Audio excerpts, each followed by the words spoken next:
You're listening to Discovering Truth with Dan Duvall.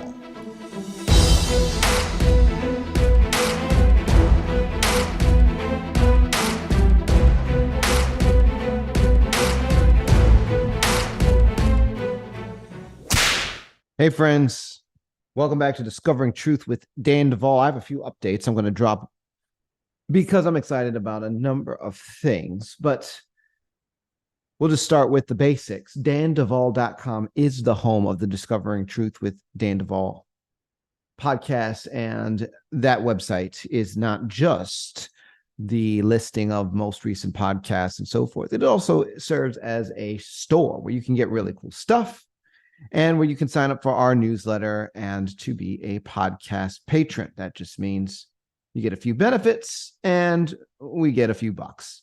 Now, Overcomer Accelerated is our platform. It is a learning platform for those that are recovering from backgrounds of severe trauma. At this platform, you get a number of things, including over 100 hours of coursework that has been designed to train coaches in how to help survivors of the deepest kinds of trauma. But going through Overcomer Accelerated, it is for a different reason. It is to accelerate the healing journey. It does not actually equip anyone with the ability to minister, but to better receive ministry. Now, there are different ways to join the program, and those are listed on the website, overcomeraccelerated.com. But in addition to the courses, you also will get, with the standard subscription, access to group coaching with yours truly, and also a book study with others that have joined the program.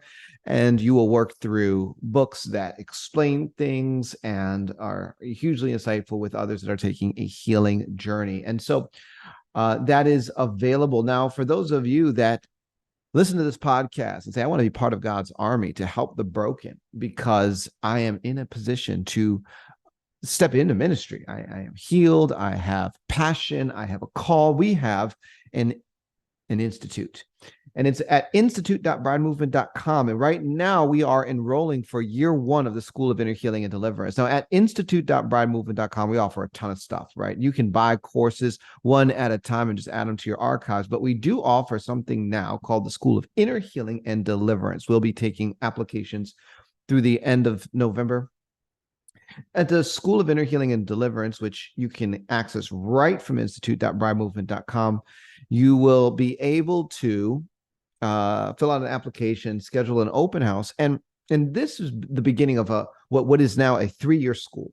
And we have at Bride Ministries released a bunch of coaches. We have trained people to stand on the front lines and help those that are overcoming backgrounds of government-sponsored mind control projects, SRA. They have extraordinary trauma, and Jesus is working to heal them, but he needs an army of people to help. And so we have gone from a 1-year program to a 2-year program, and now we are finally at a 3-year program. And there's a lot to it. I'm not going to give you all the details in this intro, but you can get more info at institute.bridemovement.com and by clicking the link to the School of Inner Healing and Deliverance.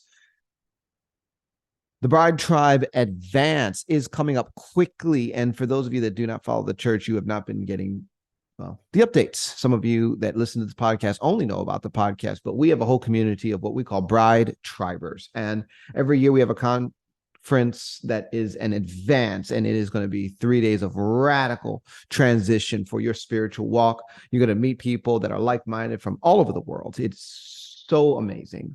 We are expecting well over 500 people this year. We're going to be meeting at the Royal Sonesta in Houston in the Galleria area. You could sign up at booking.bridemovement.com. Registration for this is almost over. So by the time you are hearing this announcement, you do not have very long before registration closes completely, because this event is coming up at the beginning of November. So please, if this is something that you would like to participate in, and it's going to be a whole group of speakers, myself included, and others, and we're bringing in some friends of mine from overseas. So I am very excited for those of you that will be joining us, and for the rest of you that are just now learning, don't delay. Booking.bridemovement.com. Lastly, we have a new book that I wrote. It's called Pummel the Devil, a biblical foundation for spiritual warfare. Why? Because I want you to give the devil a black eye. Like I say all the time, it's always a good day to give the devil a bad day. So I wrote a book about why. This book is available from bridemovement.com on the shop page. You can get the paperback today.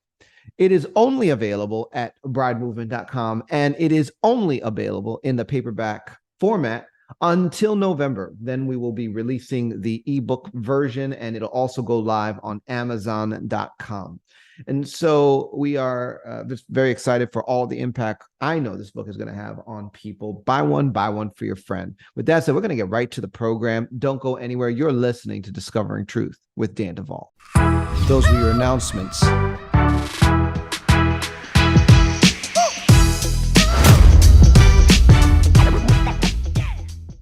Well, friends, welcome back to Discovering Truth with Dan Duvall. And I am here again with someone who has blown many of your minds, and mine included. And her name, at least what we've been calling her by, is Jerusha. She is a 5th generation Supersoldier, and wow, has her story been intense. So I finally got her back. She and she is ready to drop some more knowledge and pull back some more veils for us today. And I'm looking forward to this conversation. Largely, we're going to be focusing on the United Kingdom and her experience there through time and different years, and through wormholes and through all kinds of, I don't even know what, because I do not actually know where this show is going. But, you know, Jerusha, welcome back to Discovering Truth with Dan Duvall. Thank you so much for having me again. It's an honor to work with you, Dan. Yeah, absolutely. Before we go into the Fast and Fringe, I'd like to start off right, though, and release a little word I got on October 13th, if that's okay with you. Okay. All right. I got this word from the Lord. It starts out, it says, "Children of the promise, hope is the precursor of faith. So set your hope in this.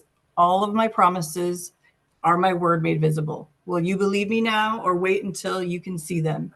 I tell you, don't wait, but exercise the faith to make the goodness work on your behalf. My words are set out to fulfill what turns my heart to you and do not return to me void. So what is life without hope? An absence of my purpose and a rejection of my will. And what is faith without works? Hope deferred and the lack of abundance. You ask, what will satisfy my soul, my discontent, my longings? I tell you, it is being filled with the hope of all glory. Daniel 12:3. It is my desire to crown you with glory, and a multitude of brightness you will be, a beacon of hope and a truth for the rest of the world to see. That crowned countenance to those who've been tested in the earth 7 times and have come out as silver. But righteousness cannot shine where hope has wilted faith, and where love was not produced, where I've tested you. You have an abundance of seeds that I gave in you, enough to even sow back to me what I have and will give to you. When I said, love one another as I have loved you, this is the way to righteous dwelling, and to widen your tents and borders, to tabernacle with me when the stakes grow around the deep roots planted in my foundation, so my spirit can pour into my living stones. All right, and then it says, let this flow like a river and soften all the hardened hearts. Then you will understand how I will bring you all back into the workings of my gospel, Ephesians 2:12. And you will taste and see how hope springs eternal in your midst. Do not grow faint in your hearts, but like Isaiah 12:3-6. Draw water from the well of salvation with joy like treasure, hunting pearls, and see what I see within. So how deep do you want to go, says the Lord of hosts. All right. All right. I, for one, am ready to go deep. Okay, so it's been a month of revealing. That's for sure. Well, there's been a lot going on. Yes. I mean, it like on the world, like playing board, Israel and Hamas are at war, and we're gearing up for another presidential election like thing, and there's just all kinds of cycles going on. And you want to talk about the UK? Yeah, all of it's to reveal the tares and the wheats. That's my say on that. Yeah, I have had a lot revealed. Some of it's been pretty unpleasant, but it's a great release when things get revealed and you just let the Lord unravel you. So one of the things that I realized was that I had an altar that I didn't know about, and her name was Rose. And Rose carried like the whole files of certain rituals in Europe, and then all of Europe, just from interfacing and ministering to that part of me that I didn't really realize didn't have a voice. But the rose represents Rosicrucianism, the Order of Rose, and all sorts of other things that led into rituals and things that we were put into, mainly from age 11 to 22. And then the missing years, teenage years, those gaps have been filled too. So it was a gift. Another thing I realized was that there is something called a soul splice or a soul split. And when Rose came up and I started getting some deliverance with that, what I had experienced in this time was I was under one of the elites. I don't even know what you call it. It's like I was being dragged around by Lord Roth a lot when I was younger, even in airplanes, certain places. But he had brought me to a house in the UK, and I had actually spent years in this house. And this house had been rigged. There's a lot of tech around it. Me and my future partner, named the Grid Keeper, were in this house together for years. And that soul splice that happened there, the only way I can describe it is it feels like a wedge is driven in your soul. A lot of people don't think your core can be hurt, but I realized that mine was. It just feels like you're pulled like out of time or out of sideways in time, like one of the weavers, I call them, the spiders. I'll get into them later and what the Roths are, but that's what it felt like. And I couldn't speak English. I was speaking a different language, and I had to like rebuild my core in order to be able to function. So that was interesting, having that memory come back. So when your soul is fractured like that, only the Lord's hand can fix this. And then he can correct all those aberrations and smooth around those rough edges to bring you back to wholeness and completeness with him. So we're in this house, me and the Grid Keeper. It was like a prison. Basically, we were starved in this house for years and trying to figure out how to escape this house because it felt kind of almost like a time loop in itself, this house. So my partner, he helped me integrate. What happened is that we eventually we agreed to be part of some elite programs in order to have freedom and not be trapped anymore. And yes, that was a mistake on our behalfs, but that got us into other areas and even time travel together and other things. So we did end up getting out of this house. He ended up more with like MI5 and other male type groups. I agreed to go with, I don't even know the name of what I was actually with, but it was ran by the Queen. That's all I know. And so it was like a private mercenary group or something.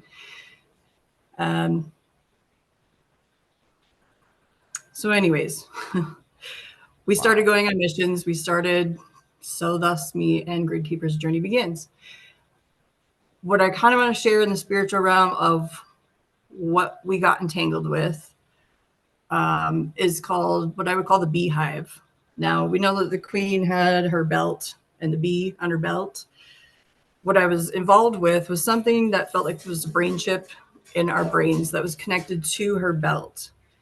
And when she activated that belt, from what I remember, it would send out a signal to the rest of her beehive, to the soldiers that were on work with her.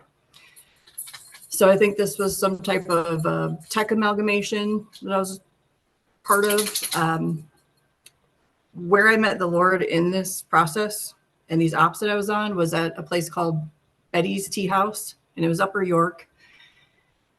And I was sitting there, and the Queen would visit this place. It's a very popular place. In the back room, there was a huge genie lamp that was jinn associated. It was actually an ancient occult relic. It was a giant genie lamp. And for some reason, we would go back there and we'd have to touch this genie lamp.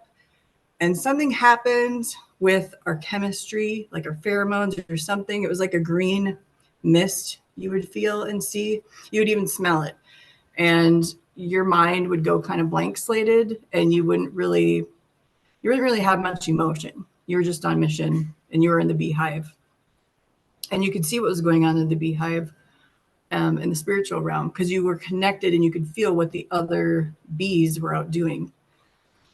So it was very surreal to explain, but it was a literal beehive like that. Wow. So So it's like you guys were basically almost like psychically connected in this we massive. were. Yeah, and the interesting thing is that when I tried to block out the queen's voice, you could hear the queen bee or the hive, I would get punished for it. And I think it had to do with whatever was put into our brains, like a physical chip. And I would see the queen bee screaming at me. And it was, if you had an impulse to say no and to not do something, then you would see that, and it would feel like a burning. And so you would change your thoughts to something else. So something with that genie lamp, the tea house, all that activated us before we got sent out. And what I realized when I was sitting there in this tea house, I called it Black-Eyed Betty's, because when you get activated, it's like you went black, and people you knew, or even if you ran into on the street, somebody would talk to you and it was just no emotion. You were just numb.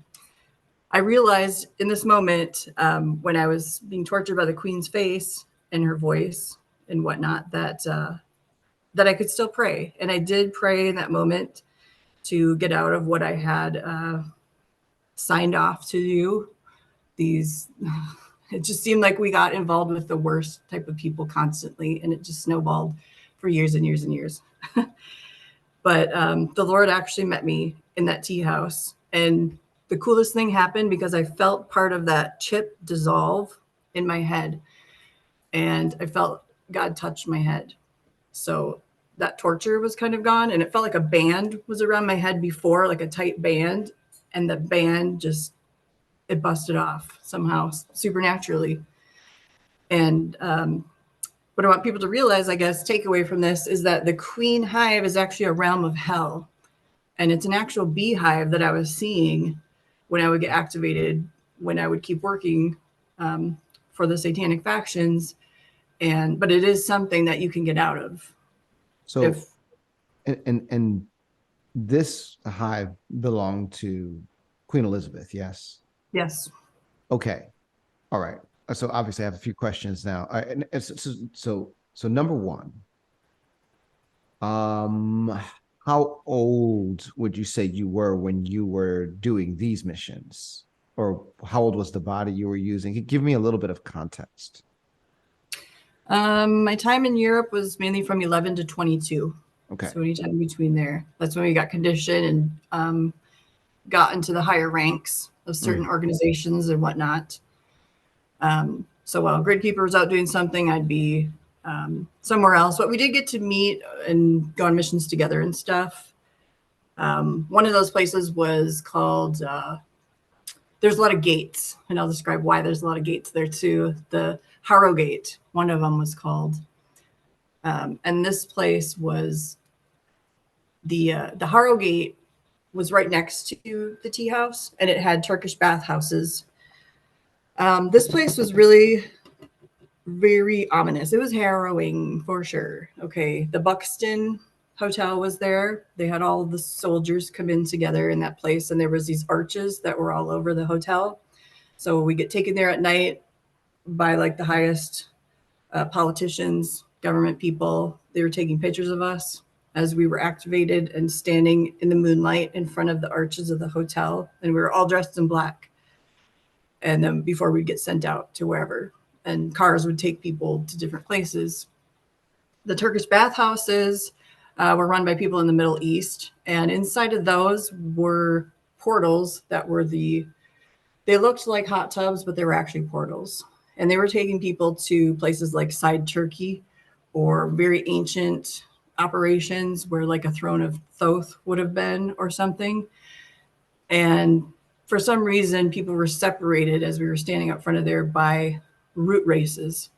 Like, say, somebody with dark hair, dark skin, they would be taken by the Saudi Arabians in a car somewhere. Or somebody that's very light skinned, red hair European, they'd be taken with those type of people. So different handlers, they called them root races for some reason.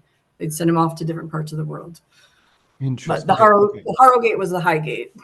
Wow, wow. Okay, so I want to come back because I have more questions about that one. But the Queen Network. Now, I'm assuming, right, there were a lot of people that were plugged into that. Now, what did it mean for that network that, number one, her physical body died, and number two, that then they switched over from the queen to the king? And was there any transference, or do you have anything to say to that? Never thought about that. She may have given that rank to somebody else or an offspring, but I think anybody that was still involved with that network at the time, I think their spirits would have had a choice to disengage, to be set free. Because when somebody dies and they leave the physical earth plane, like, it's a huge release sometimes for people. Like, we don't want to say like, thank God that person died, but for me and certain evil people, I've felt that huge relief. It's like a big relief that happens. Well, you're not the only one. It's like anytime one of these major players dies, people are getting released. I mean, George W. Bush was another one, or H.W. Bush. Like, when he died, people were getting like released. Yes. Yeah. So yeah, I think it's probably still active, but I don't think it's as powerful as what it was, and I don't think they have as many people because so many secret wars happened and so many things got shifted and changed in the time wars. But me and Gridkeeper, we'd go on missions together in a lot of different places, and a place that I actually lost him at was called Knaresborough. We had a lot of events in Edinburgh and other places too, but Knaresborough was very significant because I lost my partner there.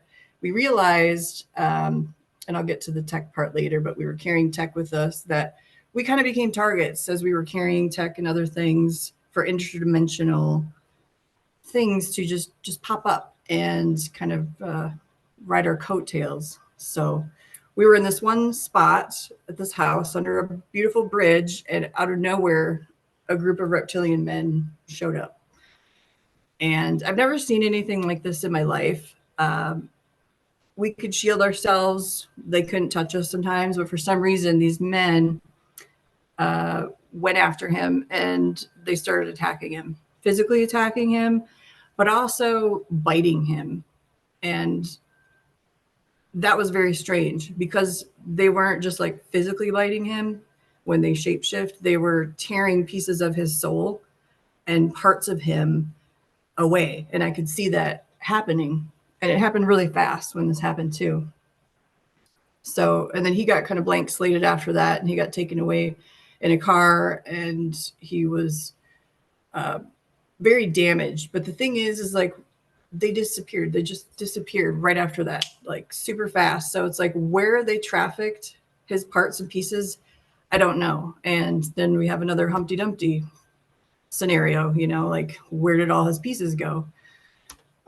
What we did after this was kind of cool though, because we developed a face shield that was like a silver plate, and it was bent so that when we'd actually go and fight interdimensionals like that, you could put one over their face so that they couldn't hurt you or infect you with anything. And then you could cut their head off with a sword with the other hand or drive it through their heart.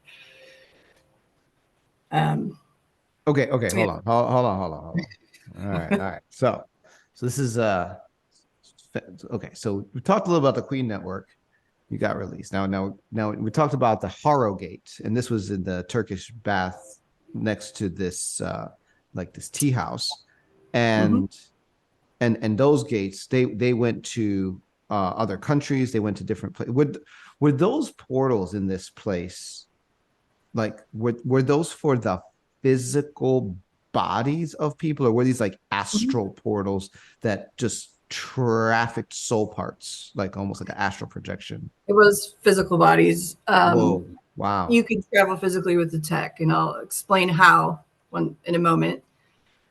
Um, I guess the only other thing I want to say is that we were also connected to, I think, galactic clocks and out of Earth system clocks and Lloyd's of London. Each person, each soldier had a clock and contracts there that we were connected to and contracts out on us.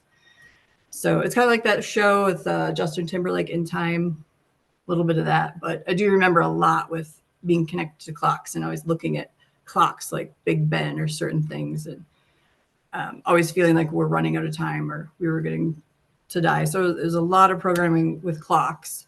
And then Blackpool was, they had like a triangle network of, we mapped out the grids and we mapped out all sorts of things and how they were doing this and that, like from every part of the sea coast in the UK. We knew it all. You can get anywhere in 7 hours or faster. But Blackpool was the major center because they had a tower there that was sending out scalar waves. It was constantly sending out lasers, shows, uh, signals, and you would just be entranced by it. It was way worse than Disney. Um, the Blackpool was a combination of 3 cities that were operating together and having active operatives there. And it's called Blackpool for a reason too. And then they had a boardwalk at Blackpool that had newspaper articles all over the whole boardwalk. So you'd walk around and it'd be like a newspaper article of 1925 or different time. And it was actually what they were doing was extrapolating data from our time travels and putting them on newspapers because the boardwalk was changing all the time with different newspaper dates and whatnot. But it was very confusing there and hard to break out of. It was like heavy scalar weaponry. So we did our own type of scalar harmonics to break out of a lot of that.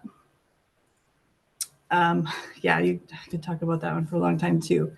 But basically, what I want to get into is that Well, go ahead. yeah. Now, you mentioned fighting interdimensionals. So I just want to give you a minute to qualify that statement, right? Because, okay, um, there are beings that sit in different dimensions, and not all of those are 3-dimensional environments. I assume that you actually did go into some of these places in your missions, and that's what you're talking about. So one of the examples is like these reptilian guys that can be here eating people, tearing them apart physically, and on the soul level. Their soul is also being torn in sunder, and then they can leave, almost like step out of the dimension entirely. And you would have to fight these things in some of your missions. Am I correct on all of that? Yes, or they can steal. They traffic stuff in and out of our 3D all the time. When people say that they see shape-shifting reptilians at rituals, in your opinion, are some of these simply the beings themselves that just step in from the other dimension? It's not really like skinwalkers, people that are here all the time. They can do that, but they can be a walk-in, but they can be amalgamated with the DNA in the 3D. We physically fought them all the time in our training as teenagers, and we'd see very bizarre things that they would do just for the fun of it, like have a werewolf fight a reptilian or a vampire fight a werewolf, things like that. It was grounded in 3D. And even at Montauk, what you'd see when you were little is that you could take like a normal guy and he would slowly get taken over. And all of a sudden you'd see like black lines in his face, the nanotech and other things. Maybe a few days, a week later, he wouldn't be there anymore. And it would just be the reptilian that was in the physical, his body. So I mean, some of them are created and manufactured. Yeah. And they can drop them off by ships. But yeah, they are physical. They can I have do a both. question. Now, this is actually going to be this is a personal question. So for my listening audience, please just bear with me here. What happens if they program identical twins and twin them in a project and only take one of those twins over by a reptilian artificial intelligence construct and leave the other one in their physical body to navigate? And they are psychically and emotionally and ritually linked. Have you seen that? I haven't. Okay. Because what they would do mainly is twin pair, twin boy girl, or twins. But a lot of times males had physical counterparts, and I've never seen that before where one in a family wasn't. I'm sure it has happened though, but that would be, I think, torture for the one that was not in the programs to be able to process what they were experiencing with no context or feeling, because they would have that connection.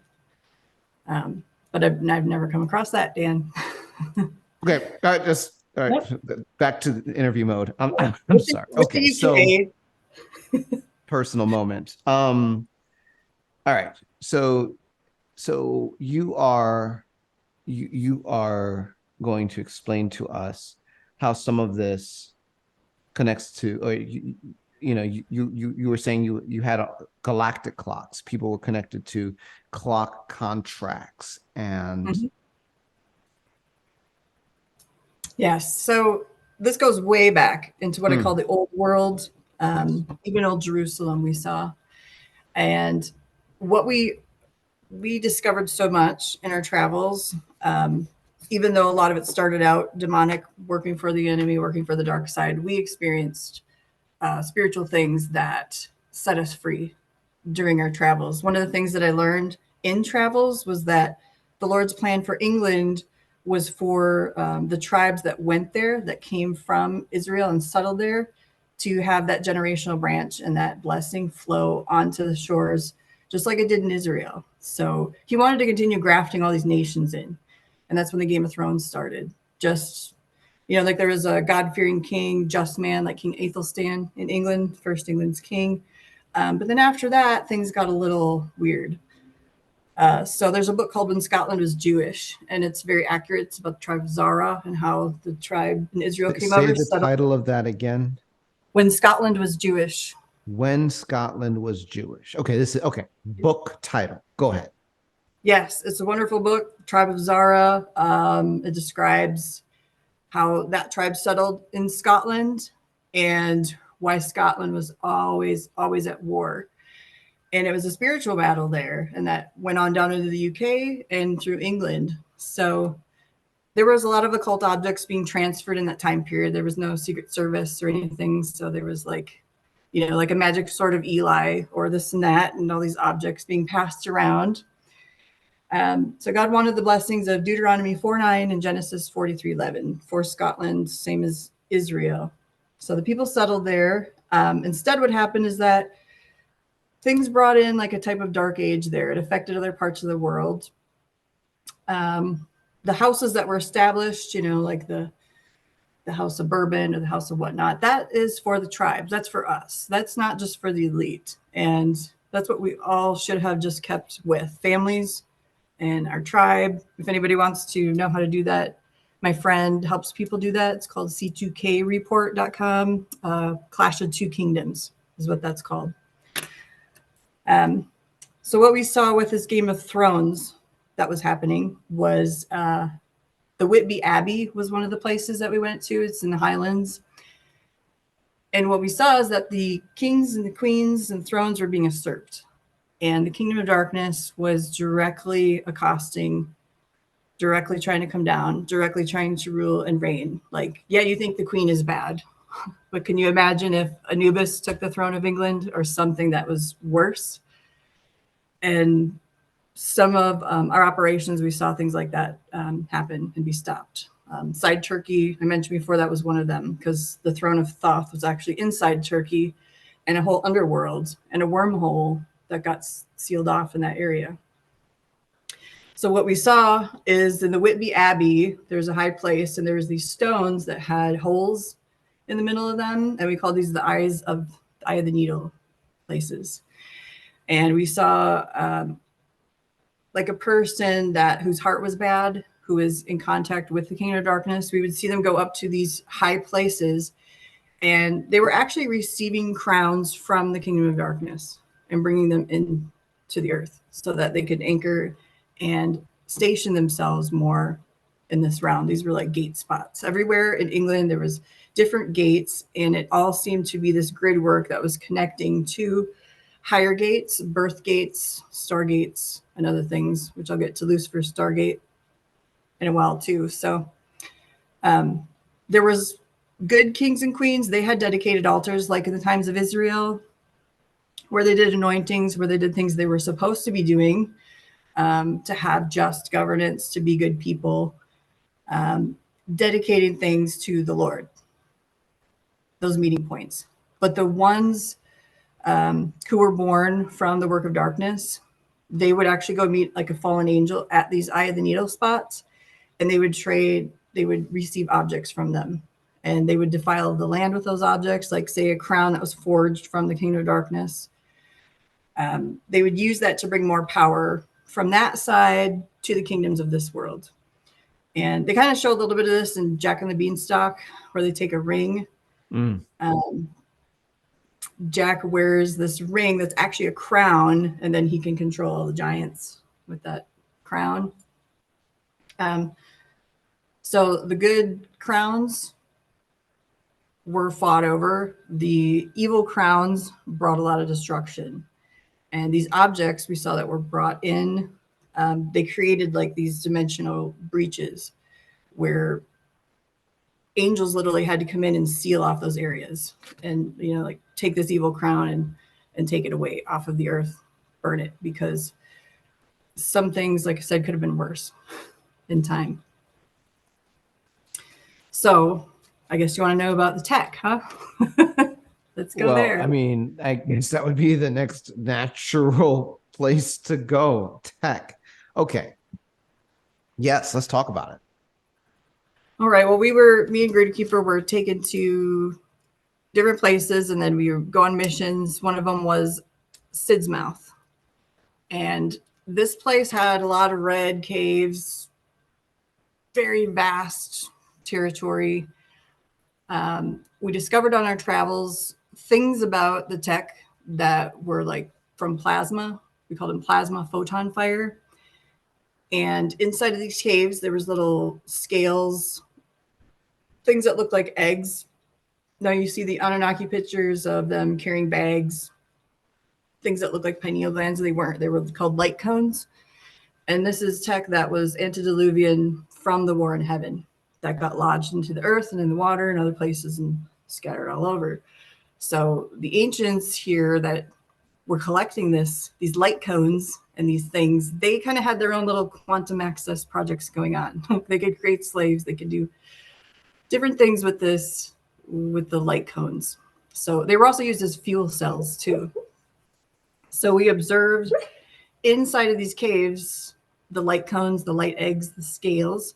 This connects with dragons, Anunnaki, and also something called light rods. But back in those times, there were things called terror birds, which could be considered dragons. In the Ozarks, we had giant sloths, we had bear dogs, we had hell pigs, a lot of cryptozoological things that are scientifically documented here. And one of them was called terror birds too. But what we saw is that what you would call dragons, them being able to breathe plasma photonic fire was actually an accident, because when they would eat these light cones and these light fuel cells and eggs, they would breathe it out like having a seizure, like acting like spasmodically, because they didn't know how to handle it or what to do with it. So there's other reasons why they had the red dragon on the flags in other places in Europe, because they wanted to use this tech for their own purposes, harvest it for, whatever reasons, the sources of light tech. But I think that all of this came from the Tower of Babel too, when the Tower of Babel fell and the spaceships were out. Antediluvial residuals, remainders. Okay. Wow. Now, this is so fascinating. So Antediluvian meaning you're placing us in a time frame, right? Or they understood the time frame of this technology to be between Adam and Noah. Is that what? Because just Flood. in my mind, we have like Flood. pre-Adamic, and then we Right. have antediluvian, which is pre-flood. So I'm just. And then residuals stuck in the earth, like the bases are kind of like wormholes that have been there before that we just built bases on, like serpent holes. That's all antediluvian stuff. Okay. That And has been here a long time. And so they were you guys were looking at these things in certain caves, and this work, when you were involved in this part of that was also in the UK. Sid's Mouth is, it's on the seashore, and we actually got really bad radiation poisoning from there, and we had to have a extraction from there. But what we used, this is pre-Tesla stuff, is these things called light rods, and they were like very glowing light rods that you could, put together, and it would open up this aperture field, like a white light around you. You'd clink it, and you'd step right into it, and you're gone. So, you can physically transport stuff. So some of the tech that came to America, it all came from England. It all came from the UK. And it was accidental how some of it got here. But we learned a lot from there. Energy moves on as light, and then it's captured. Once you catch up to that light, to that event, then you can see it. So everything is imprinted in the universe. The light of events travels, but it doesn't dissipate. And what we learned from that is called soliton fields. And a soliton period, can get a little scientific, that's when a higher order soliton pulse evolves, and then it can reproduce its original temporal and spectral shape by lack of energy in a continuous time beam. So these are solitary waves that behave like particles, but they don't break up or spread out or become weak over long distances. It's like optical fibers. They're formed when passing through materials. So everything is recorded in our minds and in the universe.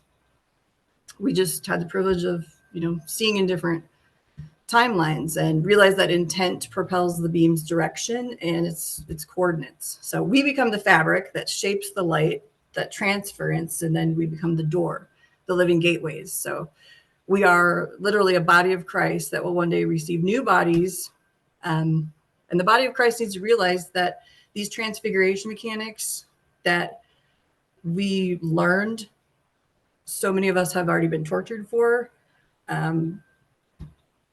People have already been tortured for it. So we will get new bodies. I've already seen that. I've already experienced it in so many things. Okay, so I guess you could call them dragon rods too. Okay. All right. Kind of like the intensity of a white hole, black hole.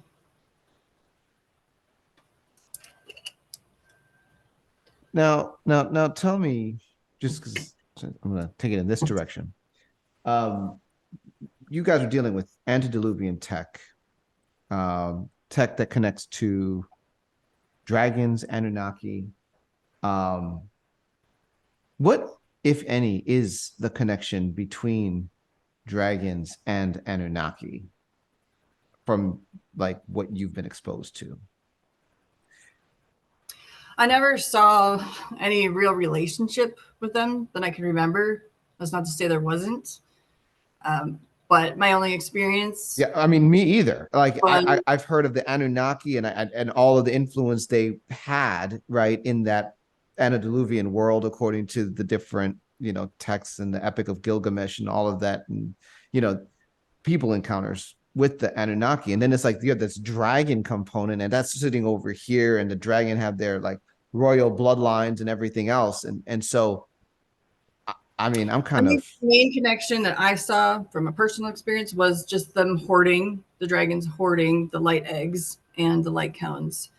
And then the Anunnaki and other beings hoarding them as well and collecting them. And nobody could ever get enough of them, of what they had lost, because they lost a lot. And everything was fragmented and shattered. And when everything was dispersed in the Tower of Babel. I mean, there was a lot of debris on the earth, I believe, from the Tower of Babel event, because it didn't just like, oh, it's all dissolved in fire, nothing left, ash. It doesn't say that. It was scattered, and along with our tongues, our languages, everything. So with the gates, I was taken by one of the elites to another gate place. There's Ram's Gates, all these other gates. But one very special one is called Eastbourne. And I went to the piers in Eastbourne, and the guy that was running me for quite a while, he said, he showed me the gates there, and that these gates all interlace and connect to the kingdom of darkness. And both those that are born through the East Gate, he said, this was the counterfeit Eastern Star of Lucifer. Those born under the East Gate were prepared for ritual initiations, for further advancement into society. They come straight through Lucifer's Stargate and then are soul tagged. That's where you get soul tagged. And those not born that way are like boring and dull people, and they're called starboard or Portsmouth. But the elites that are born through that gate were called starboard. So the boring people come from a human mother. They would just try to possess those bodies. Like, say, Queen Victoria, she was ugly, she was evil. She came directly from the kingdom of darkness. And somebody like Alex Romanov, who was human, who came from God, would try to come in next or to balance that out. So we saw this weaving pattern, and how they were always trying to weave and interject certain genetics, certain DNA into lineages and hijack lineages. So Scarsborough connects with another place called Scar and Brick. And this is where I actually saw the Stargates. We were sent out on missions there from a Intel hotel. And one day we were taken down to the seashore, and it was a checkerboard floor area that was like a portico. And it had these glass doors all around it. And there was a witch that was running a so-called meditation group with us called Sun Therapy. So I didn't know what was going on, but I knew it was something weird, because this red and black curtains were around our room. We were outside, you know, the top of the area was open, and it was right by the seashore. So we start in this guided meditation, and things got really strange really fast. It was a hypnosis is what it was. And it was invoking the dark sun in Scarsborough. And as I was laying there, I was trying to fight this meditation, because I knew I was going into deeper levels where I didn't want to go or be paralyzed. And I just kind of remember laying there and not having much willpower. And it's like I almost whimpered. And I didn't think that God heard me, but he did. And in that moment, my spirit gets pulled out of my body. I'm on the seashore, and I'm standing right on the seashore with Yahushua. And I think I was near death, because at this moment I heard the Stargate open above us, and I heard like the mouth of hell. And I'm like, that's it. I'm getting flushed out the backside of hell. Like, I'm just going to be like a chiphead drone for the rest of my life. That's what I was thinking. Because I was seeing the Stargate that was above me.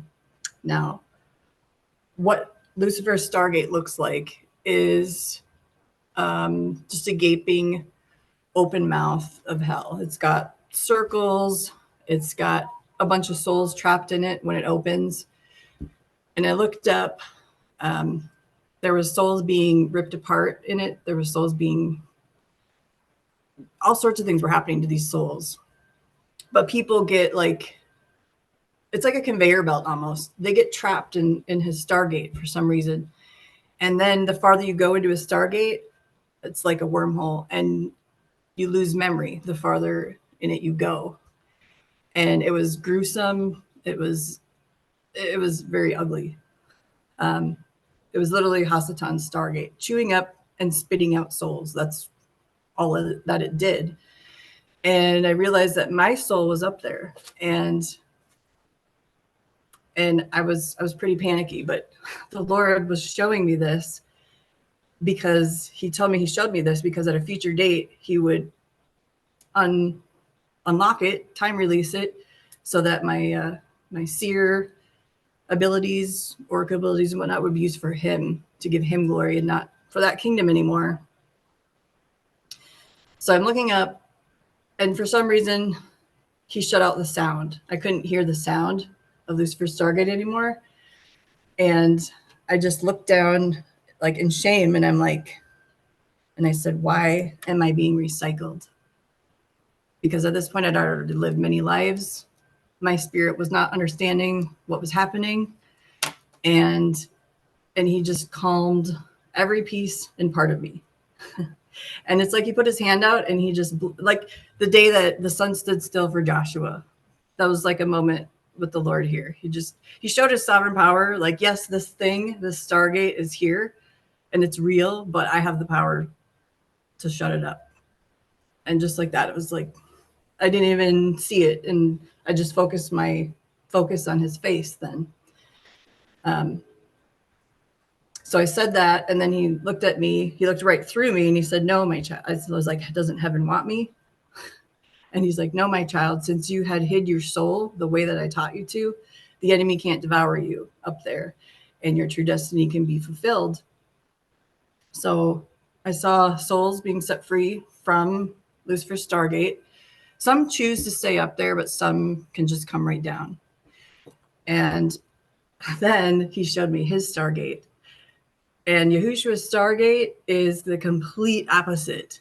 I mean, it is like, you know, semantics where you put frequency and vibration on sand and you speak death into one and it's just like garbled shapes that don't do anything. But his was like a star that was being perfected continually. And it was like crystal waterfalls and perfection and joy happening all at once. And there was no end to the beauty in his Stargate. And it was completely life-giving, life-birthing, whereas the other one was just showing death. So yeah, he showed his sovereign power over that. And after that, for some reason, I got put back into my body. I was able to, the room was dark, so I got able to walk out the door and and I was going to escape. And I went down a tunnel that was by the seashore, and I had I think it was a Romanian handler. He had dark hair, and he noticed me and he started following me down to that tunnel spot. And there was a blood barrier between us in that moment. And I was in the middle of the tunnel and he was at the end of the tunnel, and he could not pursue me for some reason. So the Lord literally hides us sometimes. We're hidden in Christ. And I didn't have to go back to that place. And I was actually allowed to be set free. So that was a miracle. But this should bring a new level of deliverance for people, because people are literally born through Lucifer Stargate. And some people are literally born through Yahushua Stargate. And it's been a battle, and people get caught up in the wrong one, but they can get out of it. Wow. So really, like, star seeding doesn't really matter, because you're either a child of the light or you're a child of the darkness. You know, I've seen stars in Yahushua's Stargate. And Lucifer's Stargate is definitely corruptible, and it is corrupting, and it only feeds and is alive and exists because of the energy that we give it. But Yahushua's is incorruptible. So after this, and you know, what I would call certain Game of Thrones situations, was born a line that was called the Weavers. And the Weavers weren't ever a bloodline. They interjected themselves as witches with the Game of Thrones, with the usurping of the thrones, into siring lineages and offsprings. So like the ones who are born from Lucifer's Stargate or stolen from the Messiah Stargate, they used them and their generations to usurp many things. And some of those were thrones. So it was a major trespass, and it jammed up some of the work of heaven for a while. So Some people were born dark side. Some people were born light side, is what I saw. So there's soul hunters out there, and the Bible talks about them that are hunting for souls, and those that have been soul tagged and brought up into Lucifer's Stargate. So they're still tracking them. And what they do is I think they speak a false destiny over them and a false future. Okay, well, let me just ask this question. Which Stargate do you think you came through?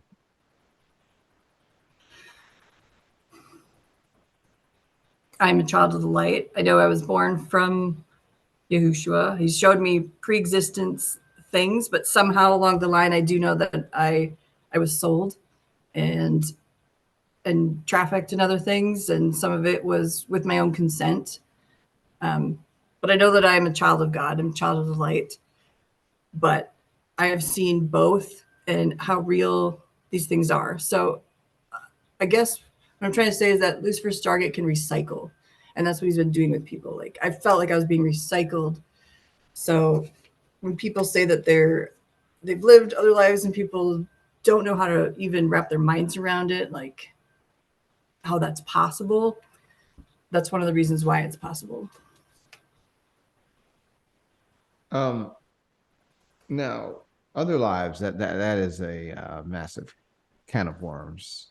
And but I am curious because this is part of your experience set, right? And so I do want to just let you speak to that from your perspective a little bit. Now, obviously, the traditional Christian perspective is, well, as pointed out to man wants to die, after that the judgment. So you just come in, you live your life, you die physically, and then you will be judged based on how you stewarded that life on earth. No reincarnation, no anything else. But when you start introducing time travel, cloning, clone bodies, clones in time travel, and then more fantastic stuff that I am beginning to get reports on. I'm not ready to talk about yet, but there just seemed to be a way to bring a little bit more diversity to the conversation. And so anyway, I have definitely heard of people for years and years. They go to these gurus, they go to these past life, they kind of pull you back into them through meditative techniques, and then people get these experiences and encounters, and then they say, well, clearly this happened. And I mean, I don't know if I buy all of that, but I do want to let you talk a little bit about what you mean when you say I had already lived many lives by that point. Yeah, I think that goes to soul consciousness transfer for one, and that is a scientific practice. It's an ancient practice, and it's been going on for thousands of years, actually. I know that the soul is judged once, and I've seen the soul is what the Lord of Hosts collects at the end, and all souls answer to the Lord of Hosts. But our bodies have been manipulated so much that even Moshe was so full of light that when he died, the Lord had to hide his body himself so that Hasatan wouldn't steal the body and try to clone it and fool people with it. So it's nothing new under the sun. I would say it's a lot of soul transference and consciousness. And also, it's been scientifically proven that you can record and have access to 7 generations in your bloodline and actually retrieve those memories. And they've done a lot of studies on that too. So it may not be a past life that people are recalling, but something that is in their genetic blueprint. So specifically, you would say, Daniel, because of soul consciousness transfer technologies, I had lived many lives by that point. Would that be your perspective? It would, and the 20 and backs, because I know that we have been in many different bodies and not just one. So there is mysteries in the earth and things I think that a lot more light's going to be shed on that might help people understand some of the ways that we've been manipulated and our genetics too. One of the things that I still can't really wrap my mind around is that in the projects, we also saw what we call like wing riders, and we would hear these beings in the atmosphere. You could hear them before they would come down. It would almost sound like a wind was coming or something. And we would see them somehow riding the circuit of the sun, like they were hijacking, like hijackers behind the sun, and somehow using the energy of the sun as it circuited like in an ellipse. And that may have something to do with hollow earth. I think that's a piece to hollow earth, maybe. Because even in Freemasonry, they show the two pillars, you know, the sun, and then the sun inside of like hollow earth. But somehow there's like an interdimensional portal that happens with these sun riders that I saw. And because a lot of times we didn't know like where they went. We observed, we documented, but it's like we couldn't keep track of all of them. And memories, you can't keep track of all your memories either. Speaking of that, I happen to be of the frame of mind that in Revelation 13, we're told a whole lot. It describes the beast from the sea, the beast from the earth, and the image of the beast. And I really believe that Antichrist has a deep connection into literally the underwater spirit kingdom and its networks. I believe the false prophet is definitely deeply connected to Hollow Earth and all of its groups and bloodlines. And I definitely think that the image of the beast is the artificial intelligence kingdom convergence. And yeah, we documented wormholes. There was three main ones that connects with exactly what you're saying. London had a lion wormhole.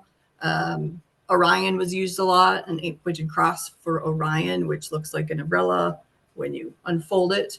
And these were activation sites too. And then there's a snake wormhole that's under the Vatican. It's 0.17 miles. It's like a puzzle to get out of because they pair it with technology, and they created a wormhole underneath the Vatican that feeds the pit. And it's very hard to get out of that one because people think wormholes are really fast and whatnot. But what they did was with the Vatican snake wormhole, because it looks like a snake and a crown, even with the Vatican in the rooms, there's physical manifesting snake beings in there. The tech actually is antimatter tech, and it makes the wormhole flow. It makes time flow backwards underneath there. So that's why it's one of the worst wormholes there is that recently got closed and was so hard to get out of. And Opus Dei had a rite where they would put you through the 3 wormholes. You know, they always do the 3, like an unholy trinity, and they sent operatives through those, all 3 of those wormholes. And the other one is a dragon wormhole. And it's inverse light, makes time flow backwards, and it's paired with the tech. So you got to decouple and override the tech. And what it does, there's a time wheel underneath the Vatican, is what it created. So they've been in league with principalities, powers, rulers. They've established platforms here. We saw their grid workings, their gates, these wormhole systems, these stargates, and these capped stargates was the coolest thing that we saw, because there is a way that angels can come in warfare and cap them off, can block them off, can block off wormholes, can seal things. So like an entity would try to come through and hit its head and not today, Satan, like you're not coming through. And then they wouldn't have that territory anymore, or that region. And what's weird, inside Turkey, they still have underneath the city remnants of the underworld.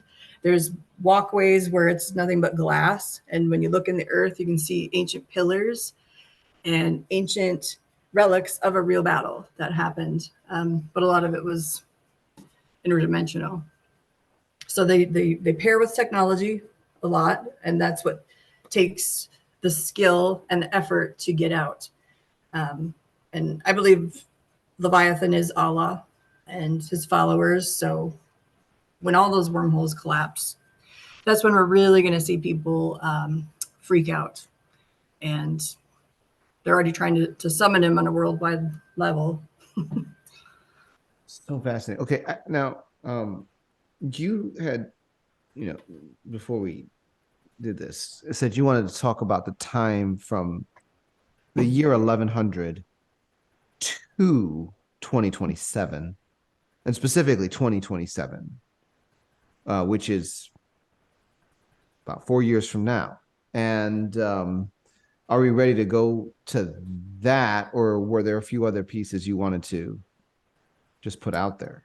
Well, those dates I mentioned because those were we were sent in as like a type of time crusader and documented mainly from 1100 to that point. Not really sure what I can say about that. There's been a lot of eating away, I would say, at history from those points. And what I've described as the results of this interference, these time invasions, like a lot of people were sent in time, but not everyone came out. I went down to Little Rock, Arkansas, and on the wall there was a saying that says, they tried to bury us, but didn't realize we were seeds. And that's what this reminds me of, like how people can survive a time travel program or whatnot. Because there's a day coming when all the rocks will cry out in silence. There's already shifting of like the old world things, land masses, islands, other things that I think are going to continue to shift and reveal a lot that's been buried in time. So the seeds that they tried to bury, a lot of them have been saved, resurrected, despite all sorceries erasing. We saw a lot of fulfillment of prophecies in our travels. And I think what's going to emerge now with current world events and stuff is a wholly new tree. What I mean by that is like the axe I see is at a lot of these roots of other trees, a lot of evil governments that we've interfaced with, because God is government. And we're going to see a breaking away from Babylon into newer forms for mankind to be able to work with God and bring his government down, how to realize how to govern justly and how to act justly. And what I can also tell you is that there's a lot of organizations that are within organizations right now that will be spearheading those organizations. So not everything is as it seems, because God has his people everywhere. And that's for the sake of preservation of future plans and hopefully to bring us all back to a return to the ancient path, like Jeremiah 6:16 talks about. And that'll continue into 2027. So I can't like actively say that I'm involved with one group or another because of people's lives and things that are at stake right now. Wow.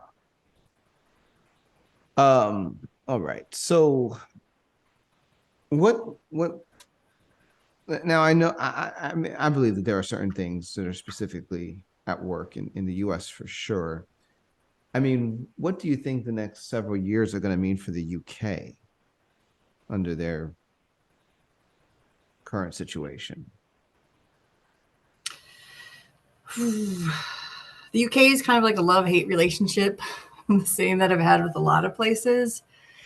The UK has so much beauty and so many wonderful things and places that have been touched by God there, but also it's stained with a lot of darkness because so much of its government and people have chosen to align themselves and to stay in a dark place.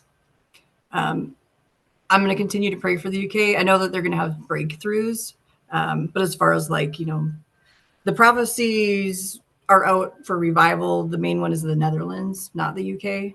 That the Netherlands is going to have a touch of God, which will be very needed. And I believe that prophecy will come true because it's been called the lowlands for a long time in the center for a lot of things. And it's like a swamp that also needs to be drained. The UK, I think, will just, have tribes sorted out like back in the day and people who are with God aligning themselves together and forming. But the government, I don't really have much hope for in the UK. And it's going towards a very pro-Muslim direction in all directions, as far as I can currently see. Why do you associate Allah with Leviathan? I think it's because I heard that as a nickname that people were using, and it comes from the Marine Kingdom. It's just something that I've always associated the dragon serpent lines with, like one of just a nickname that's always been attributed to him, because like female and male spirits usually work together, like Abaddon, Leviathan, one's male, one's female. They could be the leaders of Scientology and manifest those entities when they surface. So I don't know. I've heard a lot of nicknames for a lot of different entities. That's probably why. Okay. All right. Now, just coming back to some of the other points that you were making. Okay. So,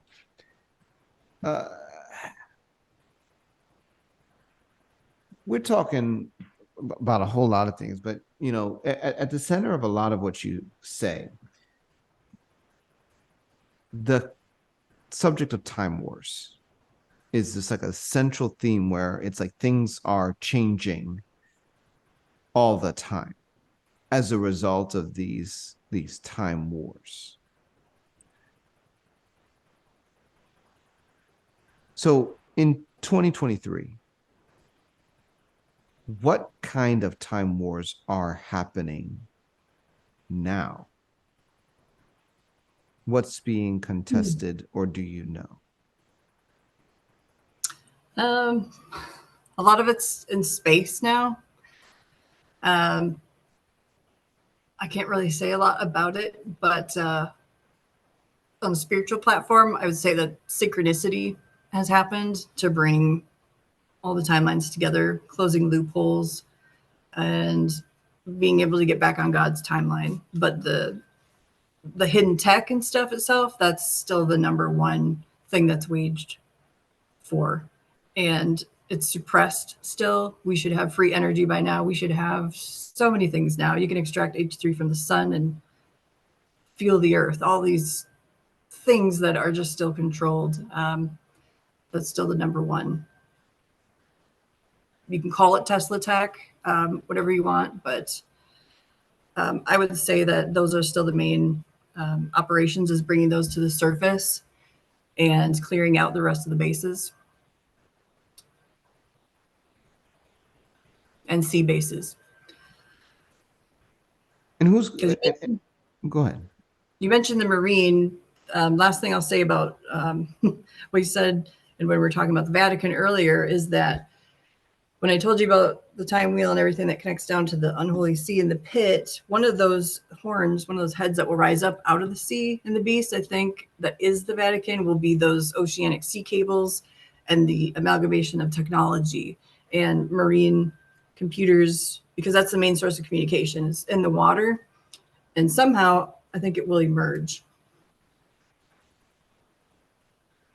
So it's not going to be just like, oh, this king is the horn over there. I think it's going to be something that will make people have heart attacks. That's an amalgamation of tech, underwater things surfacing, and the Vatican paired in itself as like a type of ancient Hydra that needs its head cut off, because that's where Hydra went mainly, is in the Vatican and all arms of Hydra. So anyway, food for thought. But what I've shared, that's but see, we're sitting here. You're like, I'm not ready to talk about the Vatican, Daniel. I'm like, well, maybe maybe we need to talk a little more about the Vatican. Like, hold on. You're pressing in. I know it'll be for the right timing. But yeah, that's the summary of what I'd wanted to share with you, Kay, some food for thought and whatnot. But before we close too, I had another word on October 17th, whenever you want to close, that I'd also like to share for the endpoints. Okay. All right. So I guess we'll hear that. I'm just looking at my notes that I've been making as you've been talking. If there's anything else I want to have you comment on before you get to that, I just think that the reality of what we experience is much more complex, And look, from my perspective, when I'm helping people, I am running into this multidimensional reality all the time. The trafficking of soul parts and the quantum connections that establishes between bodies, timelines, realms, different dimensions. People are plugged into networks and don't even understand why their paycheck doesn't come in on time. And it's like, but when you start looking at these things in the spirit, wow, and the yet the size and scope of the problem, the world that you have a way of languaging, Jerusha, I think, that is quite profound, is still under the ultimate jurisdiction and rule of Jesus Christ. His power is greater and his ability is supreme to anything that even we don't understand yet. And so I always like to remind people, like, on that level, like, look, listen, Jesus is still boss. But let's Absolutely. Yeah. My highest hope is just to, at this time in the time wars, correct the convoluted history, the historical ley lines, restoring order, restoring fundamental truth and reason, and the raw beauty like that we saw in the UK, the highlands, all those things, like trying to find the good in things and to bring those into focus and to put your focus on those. And just to reflect, like, if all these things happened in the past and Rome's the last ruling kingdom on earth, who's the highest military, there's your answer. And arms of Hydra, how they all went in there, how the international banking was stolen from the hearts of kings way back in the day. Like, how does this apply to now? The same games, I guess, have been being played. They're just reformed. They're in different fashions. The same entities exist. They're just doing modern day things. And just to have discernment and ask the Lord for like a new level or a new anointing of discernment to be able to go into those areas and to see things how he sees them. So that things won't be so frightening or scary and our hearts won't fail us and we can be in God's army and be strong in him. Amen. But just to kind of bring it back to some of the other things that you were suggesting, especially with these interdimensional beings. I mean, this is the thing that, we really do have to wrap our minds around. I mean, you mentioned it's like, what if Thoth actually was sitting on the throne over this country, or what if, it was Anubis, or what? But the thing is, these guys physically were here for actual human kingdoms at different eras in human history already. Like, it's already happened.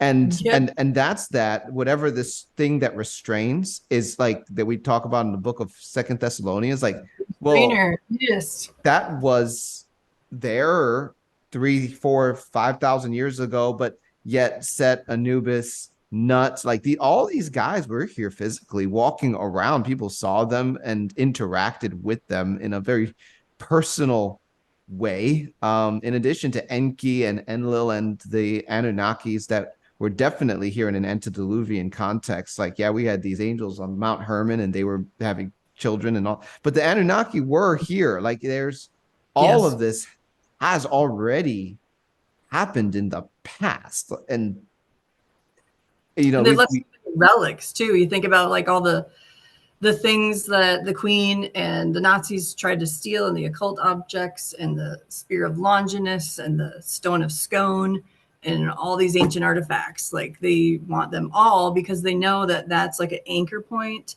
and that can make a bigger breach eventually for a higher entity to come through. So, I don't have like an encyclopedia of grid work and all the things that we discovered, but it is literally a grid work that is on the earth. Like, you've talked about the poverty grids, how they laid them in, and they did this through the throne assertions, laying like a Masonic grid or other grids in, and the weavers, and they just kept laying it in over time.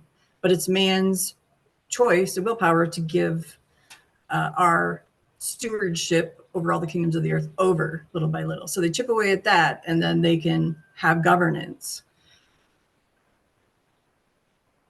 But I can't wait for God's right government to come down and us to get prepared to bring heaven down and to understand that God is government. He said all power and authority was given to me, and he gave it to us. Not a little bit, but all power and authority in the earth. And yet so many believers don't step into it or believe that when it says all.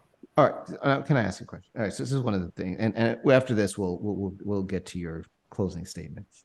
One of the things that I read in Genesis is, God says to man, be fruitful and multiply, fill the earth and subdue it. And one of the things that I really feel like the Lord pointed out to me is, it didn't say surface, fill the surface of the earth and subdue it. The original command was to subdue the whole thing. I really don't think the plans of God materialize until people learn how to pray into and administrate the power of God to the realms in the deep underwater kingdoms and the inner and hollow earth realms. What do you think? I would agree with that, all of it. And I've seen it firsthand. And I've seen God and his angels just step in something that you think is going to like ruin a nation or a crown or something just terribly, terribly evil and ominous, just burn and take away with his hand in holy fire. And he has that ability to intercede for us, and his arm is not short. He can reach anywhere. Like the eye of the needles that we saw in the exchanges with the hands, he can just come in a moment and change a timeline like that, so that that person, that king, never got that, and that rulership was snuffed out. Like he can do above and beyond anything that we can imagine, and he'll bring back remembrance of those miracles and those marvelous things that he's done. All right. You had something you also wanted to share. All right. So last thoughts, I got this word October 17th, and it starts off Psalms 34:11. My children, listen as I teach you to respect the Lord. The way of the worldly is like the ones who cast lots for the raiments of the Lord and sell the soulful out piece by piece, but I put them back together when they seek my face. Hebrews 11:3. By faith we understand that the universe was formed at God's command, so that what is seen was not made out of what was visible. That faith that works unto wonders is what threads the goodness and mercy that follows you all the days of your life. Isaiah 65. My chosen ones will long enjoy the work of their hands. So do not look at your hands as empty, but see them as full, because I am holding them and have carved the rest of you into the palm of my own hands. 1 John 4:17. As we live in God, our love grows more perfect. Life is the resistance band that love works through to show you how to work it all out and how all things work together for the good for those who love me. Proverbs 24:16. The godly may trip 7 times, but they will get up again. The God who formed the pillars of the earth with wisdom can form the pillars of heaven into man. 2 Colossians 12:9. My grace is sufficient for you, for my power is made perfect in weakness. Your weakness. If you believe you are strong in me, you will see the power in my name. John 16:13. The Spirit of truth will lead you and tell you what is to come. Let the Shekinah comfort as clouds of grace and blow off the dross as a blanket of purifying fire as you walk through the boundaries of the earth. Look for my light and search for my glory, so my kingdom can come and my will be done on earth as it is in heaven, says the living God.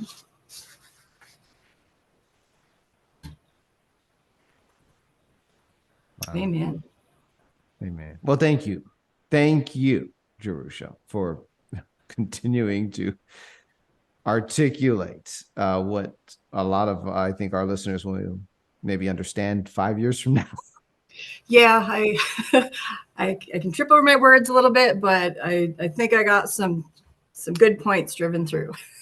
We appreciate you, and I really do. I really do appreciate you, and I appreciate the way that you communicate. And when it's the right time, we will come back and do the deep dive on the Vatican and everything you're sitting on that subject. So, friends, until next time, God bless. Bye. And Godspeed.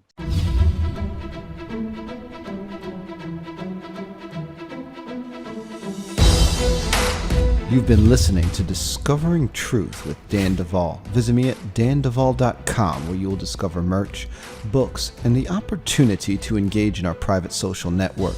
Join the tribe by subscribing to our email list and supporting this podcast.